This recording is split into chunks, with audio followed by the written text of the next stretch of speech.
देख साथियों, देखियो कितने रेलवे स्टेशन से पार हो रहा है इधर। देखिए गाड़ी खुल गया फिर भी साथी जा रहा है सभी पार होने के लिए। देख लो साथी, रेलवे पास से। ठीक है साथी।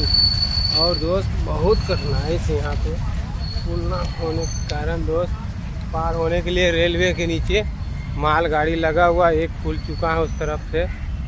देख लो साथी, और दिखाता हूँ कैसे चक्का चल रहा, फिर भी साथी जा चुका है, अभी खुल गई है।